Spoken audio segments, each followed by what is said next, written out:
Meus amados irmãos, a paz do Senhor, é com alegria que nós estamos aqui em mais um domingo, em mais uma aula da Escola Bíblica Dominical, alegres com o Senhor por essa oportunidade.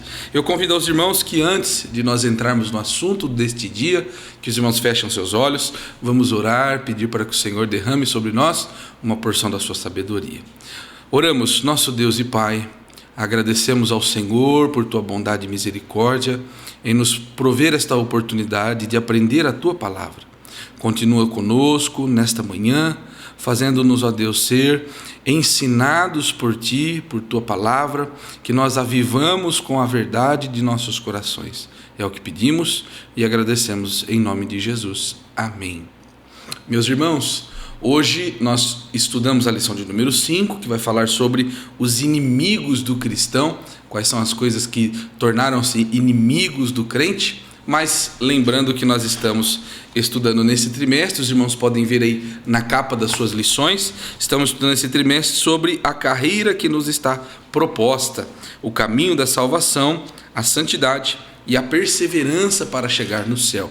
Tem sido lições maravilhosas, as últimas 4 lições Deus nos abençoou com ensinos muito importantes e hoje não será diferente, com toda certeza Deus vai nos ensinar algo muito precioso nessa manhã. Então a lição de número 5 vai falar sobre os inimigos do cristão e o nosso textuário hoje se encontra na carta do apóstolo Paulo aos Gálatas, no capítulo 5, os versículos 25 e 26, que nos diz assim: se vivemos no Espírito, andemos também no Espírito. Não sejamos cobiçosos, de vanglórias, irritando-nos uns aos outros, invejando-nos uns aos outros. A nossa verdade prática nos diz que na jornada da fé há inimigos que tentam nos atrapalhar. O diabo, a carne e o mundo, mas em Cristo somos mais do que vencedores. Glórias ao nome do Senhor.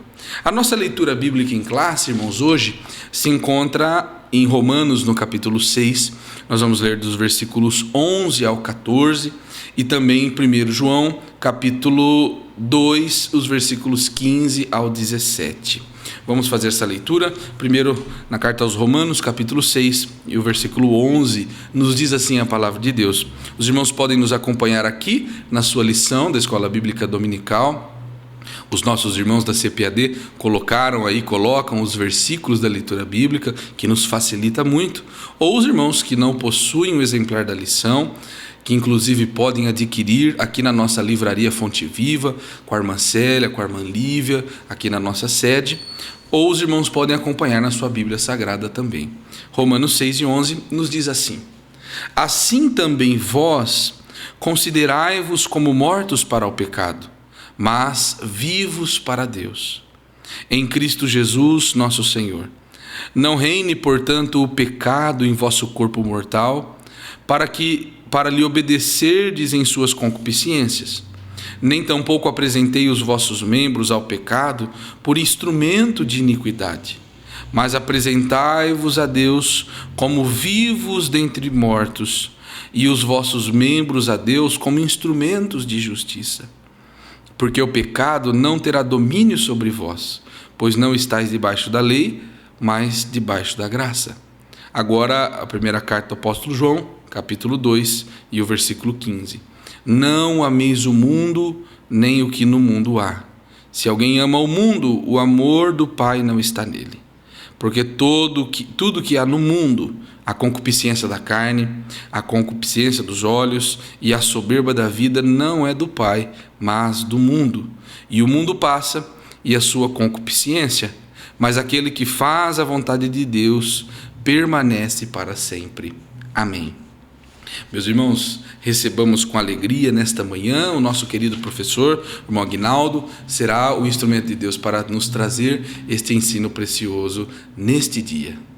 Quero nesta manhã cumprimentar a todos com a paz do Senhor, dizer de alegria de mais uma vez nós estarmos aqui nesta manhã para juntos aprendermos a palavra de Deus. Feito nesse trimestre, nós estamos estudando sobre a carreira que nos está proposta, e nesta lição de número 5, nós vamos estudar sobre os inimigos do cristão.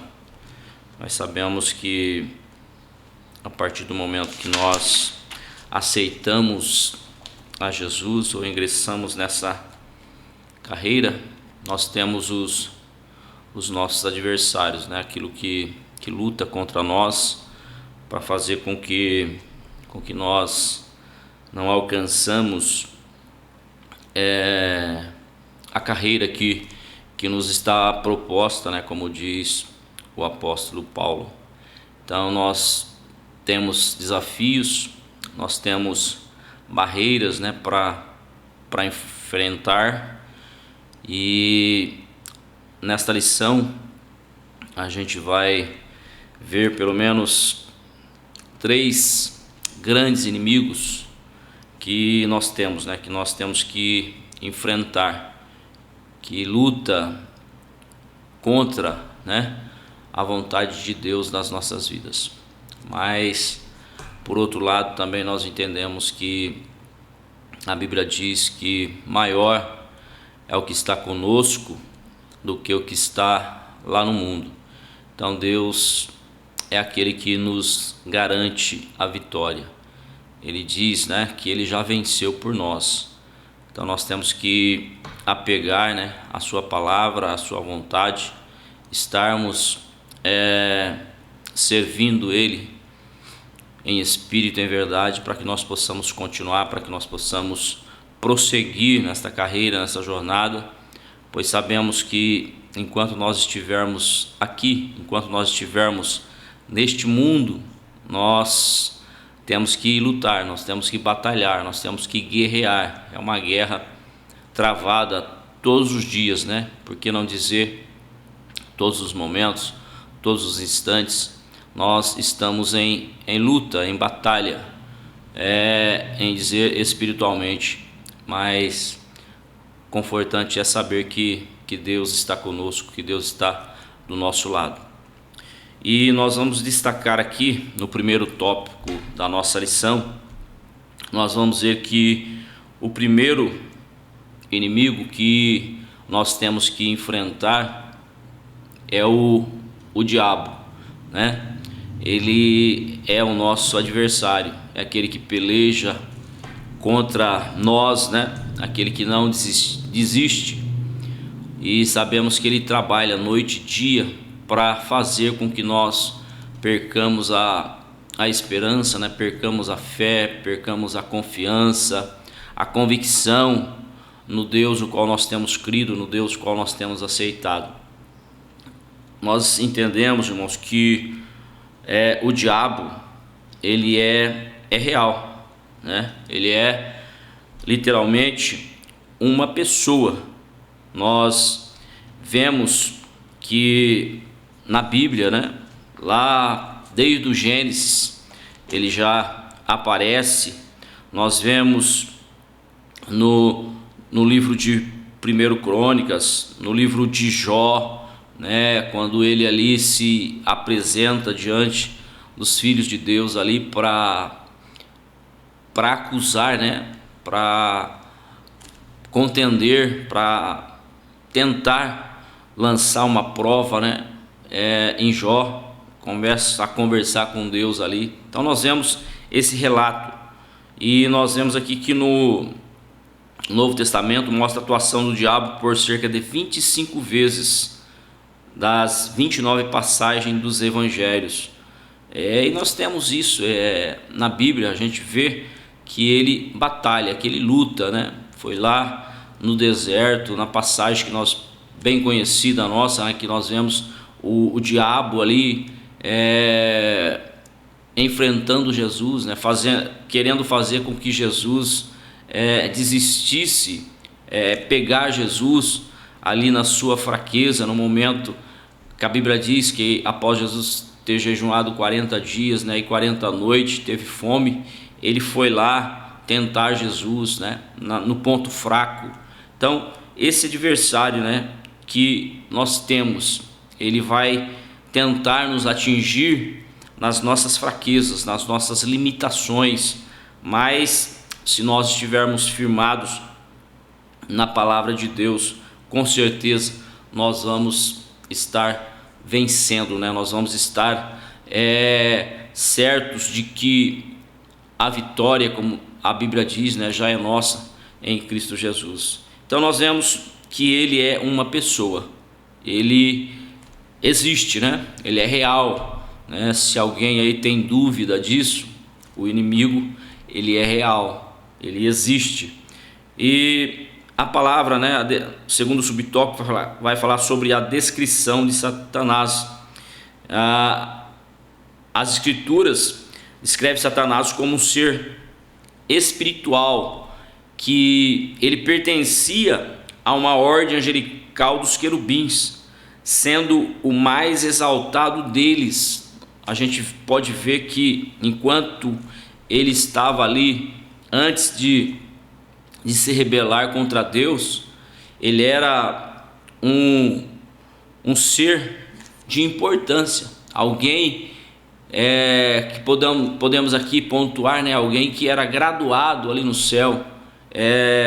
Creio eu que naquilo que foi determinado a ele, não tinha nenhum outro anjo acima dele ali. Então, de tão importante que era a sua posição ali no céu, né? Então, era alguém com importância, era alguém que posso dizer da confiança de Deus, né? Deus tinha ele lá como regente do coral, e a gente entende isso, a sua importância. Como diz, não tinha ninguém mais exaltado que ele ali. Então, alguém de suma importância. E lá em Judas, versículo 9, a gente vê que por ele pertencer a essa elevada posição, está registrado que o arcanjo Miguel contendeu com Satanás, para ver que Deus precisou intervir ali, né, por meio de alguém com poder também elevado para ir de frente com este ser que se rebelou, né, contra Satanás, como diz aqui. E a gente vê que ele é o chefe dos anjos caídos. Então é ele que está no controle de todas as coisas. Ele intentou, né, lá no seu ego, né, vou subir acima, né, vou fazer o meu trono acima da posição de Deus ali, mas Deus não divide, né, a sua glória com ninguém. Deus é soberano e ele está acima de todas as coisas, né, o nosso Deus. Então, ele é o chefe dos anjos caídos, e nós entendemos que também, irmãos, ele possui poder. Ele tem poder. Ele não, a partir do momento que ele foi lançado, que ele foi destituído da sua glória, né, da sua posição, ele não perdeu, né? Deus não tirou aquele poder que ele tinha. Então ele tem poder. Ele consegue fazer milagres, né? Consegue fazer tantas coisas. Mas nós, por outro lado, a gente vê, e o confortante é ver que, embora ele tenha poder, as suas ações estão limitadas, em dizendo, né, ele vai até onde Deus permite. Se nós observarmos lá no livro de Jó, quando nós citamos aqui que ele começou a questionar a Deus, né? Jó é fiel a ti, né? Porque ele tem tudo, ele tem posses, por isso que ele te louva. Tira aquilo que ele tem para ver se ele continua a glorificar o seu nome. Então Deus permitiu, falou, vai lá, toca, né? Tira as coisas, mas uma coisa você não vai tocar na sua alma. Então ele tem limites. Deus estabeleceu limites para o diabo. Então ele vai até onde Deus permite que ele vá. Então o seu poder, as suas ações estão limitadas, mas ele também é visto, né, como Deus deste século, o príncipe da potestade do ar. Então, irmãos, nós não estamos lidando com qualquer ser, né? É alguém que tem poder, é alguém que na sua esfera é alguém elevado, né? Tem poder, tem as suas funções, mas Deus é maior. O interessante de tudo isso é que Deus não permite certas ações do inimigo, né? Sobre as nossas vidas, sobre esta humanidade, que nós sabemos que a Bíblia diz que tudo está no controle de Deus. É Deus que controla todas as coisas. Embora Ele sendo, né, o Deus, né, deste século, Deus deste mundo, que a gente pode ver aqui, colocar, mas a sua ação é limitada, né? Deus que está no controle de todas as coisas. E nós vemos também que Ele, por ser uma pessoa, Ele possui personalidade, ou seja, né, Ele tem inteligência, Ele tem sabedoria. Se nós vermos lá no Evangelho de Mateus capítulo 4, quando Ele foi tentar Jesus, Ele foi tentar Jesus de que forma? Pela palavra, né? Ele tem conhecimento, Ele é inteligente, né? Além de possuir personalidade, Ele é inteligente, Ele tem desejos, Ele tem vontade própria. Tanto é que nós vemos Ele, enquanto sendo um anjo celestial, Deus não proibiu dele estar praticando tal ato. Por quê? Porque ele tem a sua vontade própria, o seu livre arbítrio, né? Deus não interviu nessa vontade aí. Então, nosso Senhor considerava Satanás como uma pessoa, e por isso usou pronomes pessoais para se referir a ele. Tem aí as referências aí. Então, meu irmão, Satanás, ele é o chefe, né? Ele comanda todas as coisas. Ele tem as suas vontades, ele tem os seus desejos, mas vamos ficar firmados na palavra de Deus, né? O terceiro subtópico vai falar da identidade do inimigo. Nós podemos conhecer, né, o inimigo por meio dos nomes que a Bíblia usa para descrevê-lo. Se nós vermos aqui, fala ele como uma serpente.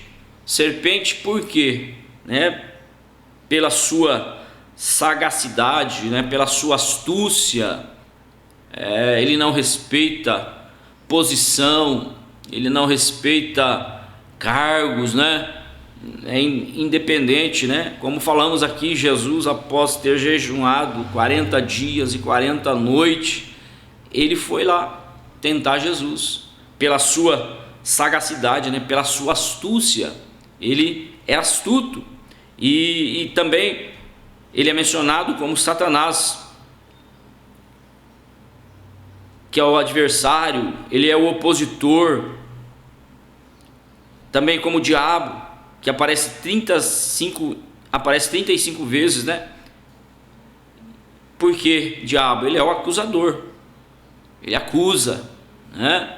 Nós entendemos isso, sabemos que ele é o nosso acusador.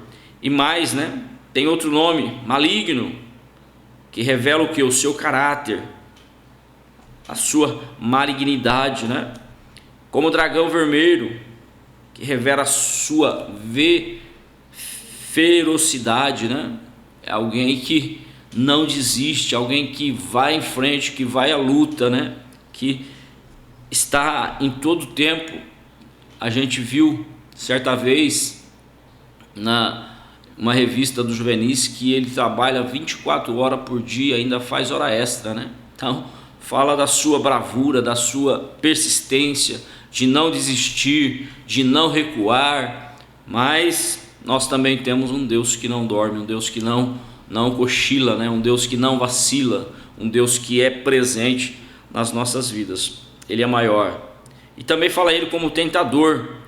a ação tentadora no campo da mentira, da imoralidade, também como enganador, como Beelzebu, que é chefe dos demônios, Belial, pessoa má, sem valor. Então, esses nomes revelam uma natureza cruel, perversa e destruidora do nosso inimigo. Então, para ver com quem nós estamos lidando, né? Com quem nós estamos batalhando. Então, por isso que nós temos que buscar força em Deus, né? Buscar dele a nossa salvação, porque nós sabemos que nós temos aí um adversário que está batalhando contra, né? Está lutando contra a nossa vida espiritual, fazer com que nós paramos, com que nós desistimos dessa nossa caminhada, dessa nossa jornada. Então, o nosso adversário, ele é uma pessoa. Então, por ser uma pessoa, ele tem vontades, tem desejos, e o desejo dele é que nós não alcançamos a nossa salvação, né? Não lutamos pela nossa esperança, pela nossa redenção, mas Deus está conosco. Então, esse é o primeiro inimigo do cristão. O segundo inimigo do cristão é a carne. E o que a Bíblia diz, né? Qual que é o conceito de carne? Nós podemos ver que existe pelo menos 4 definições da palavra carne na Bíblia. O primeiro deles se refere ao tecido, né, muscular do corpo humano e dos animais. Essa parte, né, que cobre os ossos é tida como o tecido muscular do corpo humano. E em segundo lugar, o corpo humano inteiro. Em terceiro lugar, o ser humano segundo a sua fragilidade e mortalidade. E em quarto, fala da natureza humana pecaminosa. Então, são esses 3 sentidos que a Bíblia define essa carne que nós temos. E dentre muitas perspectivas da palavra carne, a Bíblia expressa a concupiscência da carne, que tem grande relevância lá em 1 João capítulo 2,16. Só quando o apóstolo João usa esses termos, ele se refere à satisfação carnal em todas as suas dimensões. Então, o que é essa carne, né, que a Bíblia está dizendo? Que nós temos que amortizar os desejos. É essa ação, né? Essa satisfação carnal em todas as suas dimensões, que nós temos que as paixões, né? Os desejos enfreados, que nós vemos aqui que tem vários exemplos que a Bíblia cita: glutonarias, que nós temos que cuidar, né, do nosso corpo, tudo com moderação, nada por excesso, e mais a sensualidade, tantas outras coisas. A Bíblia diz que nós temos que entender que nós somos o templo, a morada do Espírito Santo de Deus. Então, nós temos que ter essa preocupação de estar agradando a Deus, né? De estar nos colocando à vontade de Deus. Quer que eu pegue um copo de água, né? Faz favor. Pode continuar? Pode.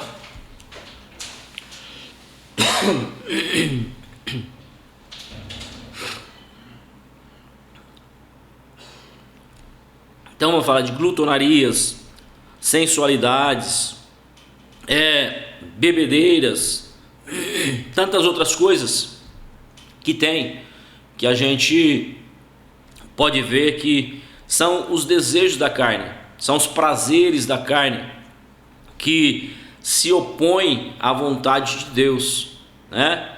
Então nós temos que lutar contra essas coisas, relações sexuais ilícitas e tantas outras coisas, né, que se opõem à vontade de Deus. nós temos que, como a Bíblia diz, né? Nós temos que andar em espírito para que nós possamos não cumprir as concupiscências da carne.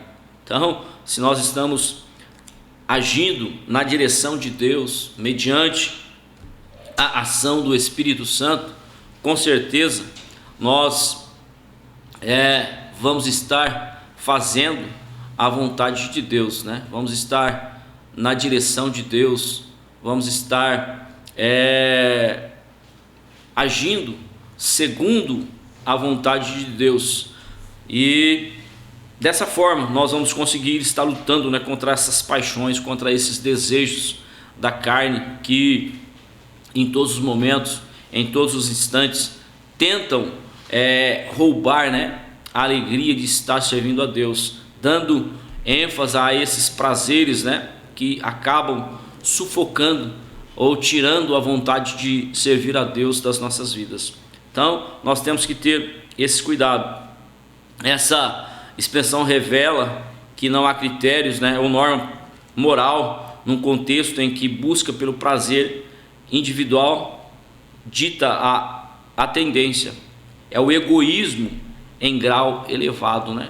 É uma pessoa egoísta, é uma pessoa que busca o seu prazer próprio, né? A sua satisfação própria, independente daquilo que ele esteja praticando, se está satisfazendo o seu ego, para ele está tudo certo. Mas nós, como cristãos, nós sabemos que nós vivemos na vontade de Deus, na vontade do Espírito Santo. E já o segundo subtópico vai falar a carne no Novo Testamento. Nós vemos aqui que a carne, ela se opõe-se a Deus e aos seus propósitos, pois ela tenciona caminhar de modo independente do Altíssimo.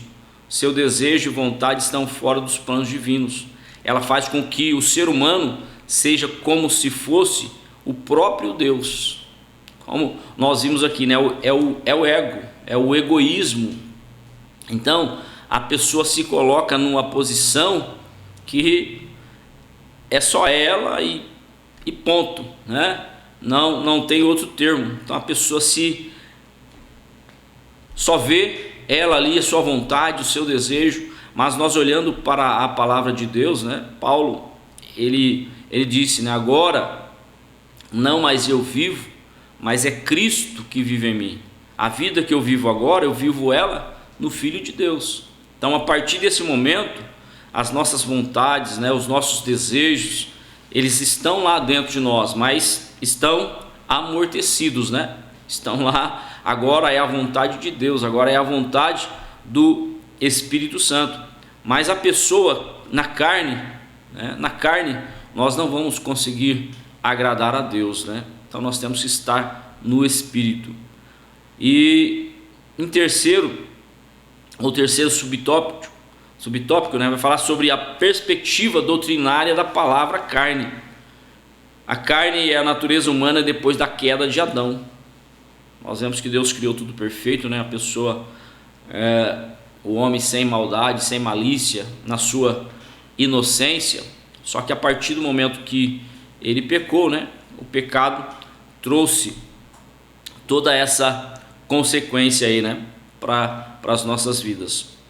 E nós vimos a expressão carne pode ser usada para se referir ao corpo humano, como nós vemos no primeiro tópico, mas também a natureza pecaminosa. Nesse sentido, embora uma mesma palavra possa trazer sentidos diferentes, não há razão de confundir-se entre carne como corpo e carne como natureza pecaminosa, pois o que é produzido pela carne ou pela natureza pecaminosa logo é reconhecido como, por exemplo, a idolatria é uma obra da carne, ou seja, da natureza humana pecaminosa. Então, se nós pegarmos lá no livro de Gálatas, né?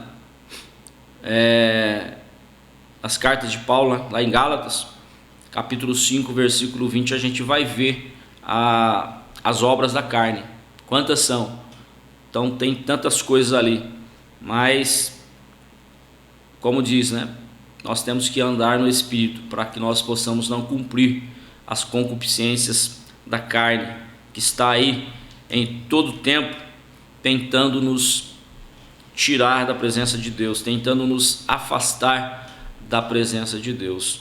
Então vamos andar em Espírito, vamos estar fazendo a vontade de Deus, vamos estar caminhando na direção de Deus, né? Ou melhor dizendo, na contramão do mundo. Vamos estar priorizando a vontade de Deus na minha, nas nossas vidas, né? Para que nós possamos estar lutando, né? Para que nós possamos estar vencendo dia após dia essas vontades, esses desejos. E o terceiro ponto e último ponto da nossa lição de hoje vai falar do inimigo que nós temos, né? Do terceiro inimigo que nós temos, que é o mundo. E nós vemos aqui 5 conotações, né? Conotações bíblicas para a palavra mundo, que se refere primeiro à terra, lá no Salmo de número 24:1, que é o conjunto das nações conhecidas, e também fala dos conjuntos das nações conhecidas. Em terceiro fala da raça humana. Quarto fala do universo. E em quinto, os que se opõem a Deus. É o mundo que nós conhecemos, que este tem o diabo como chefe e vive na impiedade. Então é esse mundo que nós temos que guerrear, que nós temos que batalhar, que nós temos que pelejar, né? Que a Bíblia diz que o mundo jaz em trevas, né? Já faz parte, já é do maligno, mas nós temos a igreja, né? Nós como sal da terra, luz do mundo, aquele que peleja, aquele que dirige as nossas vidas, que é o nosso Senhor e Salvador Jesus Cristo, que está conosco para nos abençoar, para nos fortalecer, para fazer com que nós conseguimos prosseguir nesta caminhada. Então, entendemos dessa forma que nós temos que pelejar contra o mundo, contra essa natureza aí que está aí, que já é dominada pelo maligno, né? Que o maligno tem o poder sobre este mundo aí. Mas Deus é maior na minha vida, Deus é maior na vida da igreja, Deus é maior na vida daqueles que o servem.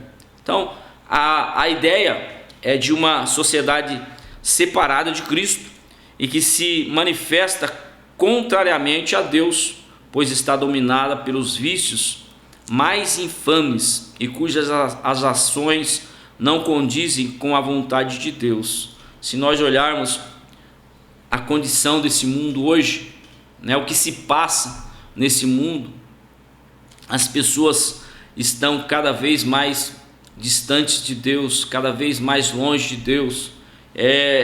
O amor, né, não existe, o ódio predomina, e a gente vê tantas coisas acontecendo, tantas barbaridades, né, tantas violências que acontecem. O que é isso? É o mundo sendo dominado pelo o diabo, né, pelo o adversário da igreja, né, pelo adversário de Deus. Pois nós vemos aqui que essa sociedade está dominada, né, pelos vícios mais infames, e tudo isso contra a vontade de Deus, está indo na contramão da vontade de Deus. E na epístola esses vícios são classificados em 3 níveis, que fala que é a concupiscência da carne, a concupiscência dos olhos e a soberba da vida. Então, concupiscência da carne, a vontade da carne. Eles estão na vontade da carne, independente daquilo que vai ser feito, independente daquilo que vai ser colocado, se vai prejudicar A ou B, né? Eles estão no seu egoísmo, buscando a sua vontade própria, né? Buscando o seu desejo próprio. Mas vamos lutar contra isso, né? Vamos guerrear contra isso, vamos estar fazendo a vontade de Deus. Então, que nós, como igreja, né, possamos lutar contra a concupiscência da carne, a concupiscência dos olhos e a soberba da vida. Então, que Deus possa estar fazendo a sua vontade nas nossas vidas, porque este mundo aí já, como falei, né, e repito, está no maligno, né? Mas Deus é maior. E nesses 3 níveis de vícios infames que nós vemos, a primeira fala da concupiscência da carne. O que tem a ver, né? Essa concupiscência da carne tem a ver com a natureza humana, completamente dominada pelo pecado, corrompida, decaída, todo ato do corpo para fins maléficos e imorais. Então, tudo aquilo que é praticado, né, pela carne, os desejos da carne, as vontades da carne, aquilo que a carne pede para que nós façamos, tudo isso é o que? A concupiscência da carne. Está entrando nesse ponto, né, de estar nos desejos, no domínio da vontade da carne. E a concupiscência dos olhos, essa concupiscência dos olhos tem a ver com o que envolve a mente e a imaginação. Nós sabemos que tudo entra, né, pelo olhar. Então, aquilo que você olha, se nós observarmos lá no Antigo Testamento, né, a gente vê que Acã, quando ele pecou, ele disse, né, eu olhei, eu vi, primeiro ele viu, depois ele desejou, e depois que ele desejou, ele tomou para si. Então, a concupiscência dos olhos ali estava manifesto nesse ato. Então você vê, você deseja e você toma para si. Então isso envolve a mente e a imaginação. A partir disso, cria-se um desejo pelas coisas pecaminosas oferecidas pela mídia, música, filmes, literatura e tantas outras coisas que nós colocamos, né, diante dos nossos olhos. Então, não tem um ditado que diz aí, né? Aquilo que o olho não vê, o coração não sente. Então, tudo entra pelo nosso olhar. Então, se eu não vi, não tem como eu imaginar, né? Não tem como eu pensar naquilo, não tem como eu alimentar esse desejo, né? Porque eu não vi. Então, essas são as concupiscências dos olhos. E outro, né? A soberba da vida.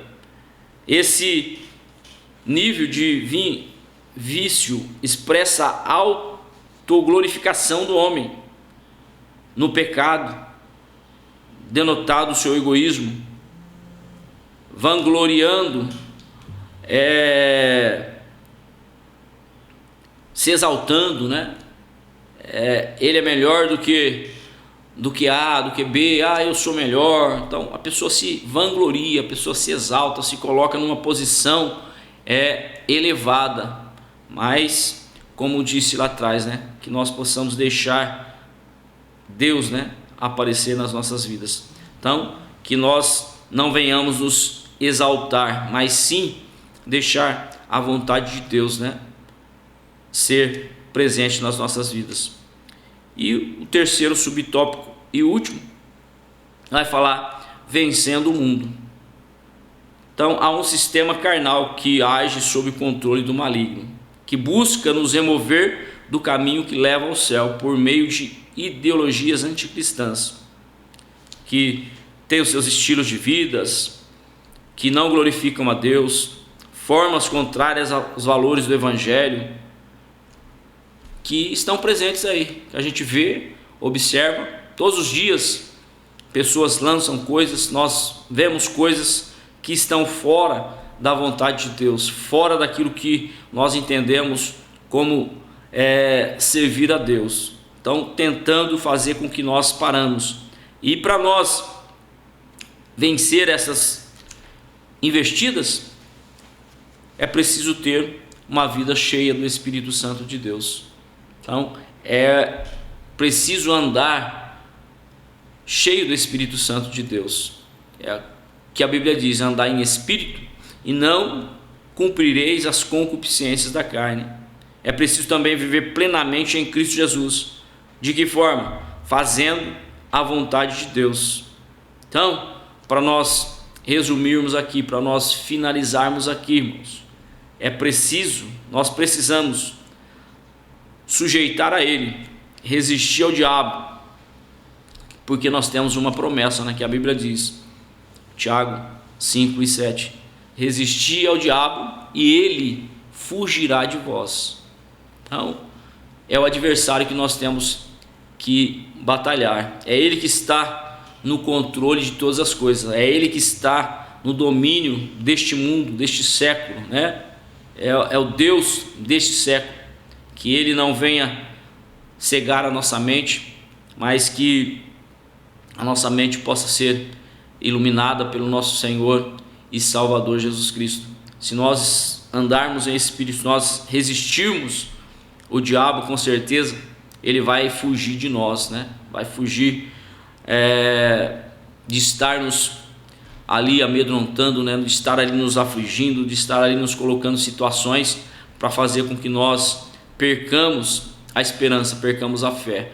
Mas vamos estar no centro da vontade de Deus, vamos estar caminhando na direção, né? Vamos estar com a nossa vida pautada na palavra de Deus, porque só assim nós vamos alcançar forças, só assim nós vamos conseguir lutar, se nós estivermos cheios do Espírito Santo de Deus, se nós estivermos na vontade de Deus, porque de outra forma nós não vamos conseguir, né, vencer o diabo, nós não vamos conseguir vencer a carne e nós não vamos conseguir vencer o mundo. Mas se nós estivermos cheios do Espírito Santo de Deus, com certeza nós vamos rompendo, nós vamos caminhando, nós vamos prosseguindo de fé em fé até nós alcançarmos a nossa salvação, até nós estarmos para todo sempre com o nosso Senhor e Salvador Jesus Cristo. Amém, irmãos? Deus abençoe e fiquem com a paz do Senhor Jesus. Amém, meus irmãos, graças a Deus, que lição maravilhosa, que ensinamento precioso para a nossa vida. Nós estamos gratos a Deus, porque nesta oportunidade Ele falou conosco, nos abençoou com este ensino e o nosso coração se enche de alegria. Nós estamos caminhando para o final da nossa aula, mas não, espere um pouquinho, vamos dar alguns avisos e ao término faremos uma oração por você e por sua família. O primeiro aviso, irmãos, é um convite especial para todos os irmãos que estão acompanhando as nossas lições da Escola Bíblica Dominical de maneira online e que ainda não nos fizeram uma visita em uma de nossas igrejas, em uma das nossas congregações. Nós temos congregações, os irmãos viram passando aqui embaixo, os endereços, os bairros, nas cidades aqui circunvizinhas de Matão, e você pode nos fazer uma visita em uma das nossas igrejas. Nós temos cultos aqui na nossa sede toda terça-feira, toda quinta-feira e também aos domingos, e nas nossas igrejas cultos nas quartas-feiras, sexta-feira, sábado e também aos domingos. E lembrando, em todo o nosso campo, em todas as nossas igrejas, no domingo pela manhã nós estamos reunidos, aos irmãos cada um em sua congregação, munido ali de seus professores, de seus pastores, para aprender a palavra de Deus através da Escola Bíblica Dominical. Então, se o irmão tem gostado, tem nos acompanhado, tem nos dado o privilégio da sua audiência, da sua presença aqui na EBD Online, eu te faço esse convite. Venha participar de uma Escola Bíblica Dominical presencial. Tenho certeza que você sairá abençoado, além de nos abençoar com a sua presença. Será um prazer recebê-lo a você e a sua família. Também, irmãos, nós que somos alunos, amantes da Escola Bíblica Dominical, podemos contribuir com a obra de Deus. Os irmãos estão vendo passar aqui embaixo os números das contas da nossa igreja, a nossa chave Pix, e ali os irmãos podem enviar a sua oferta, o seu dízimo e abençoar a obra de Deus. E também a obra missionária. Deus com certeza tem bênçãos reservadas para aqueles que dispõem, uma pequena porção daquilo que Deus já nos deu para o sustento da sua obra, para o avanço do reino de Deus. Que Deus abençoe aos irmãos que estão contribuindo conosco, partilhando aí de ofertas e dízimos para a manutenção da obra de Deus. Amém, meus irmãos? Neste término, eu quero convidá-los, vamos orar, agradecendo a Deus por essa aula e rogando para que Ele nos abençoe na continuidade do nosso domingo, do nosso dia e também a semana que logo se inicia. Feche os seus olhos e vamos orar. Senhor, nosso Deus e nosso Pai, lhe agradecemos, Senhor, pela Tua infinita misericórdia, pelo Teu maravilhoso amor, que nos faz, ó Deus, trilhar o caminho para os céus. Senhor, neste momento te agradecemos por esta escola bíblica dominical, por este precioso ensino ministrado aos nossos corações. E nós pedimos, Senhor, derrama sobre nós uma porção da Tua sabedoria, para que saibamos, ó Deus, como aplicá-la em nosso dia a dia, em nossa vida prática, para sermos, Senhor, mais parecidos contigo, para sermos, Senhor, filhos obedientes, não mero ouvintes da Tua palavra. Nos ajuda, Senhor, nos dê um dia de paz, de alegria, um dia de descanso, nos abençoando também na semana que logo se inicia. Nós rogamos a Tua misericórdia, a Tua maravilhosa graça, mas também já somos agradecidos. Seremos testemunhas das obras do Senhor em nossa vida. É o que pedimos e agradecemos em nome de Jesus. Amém.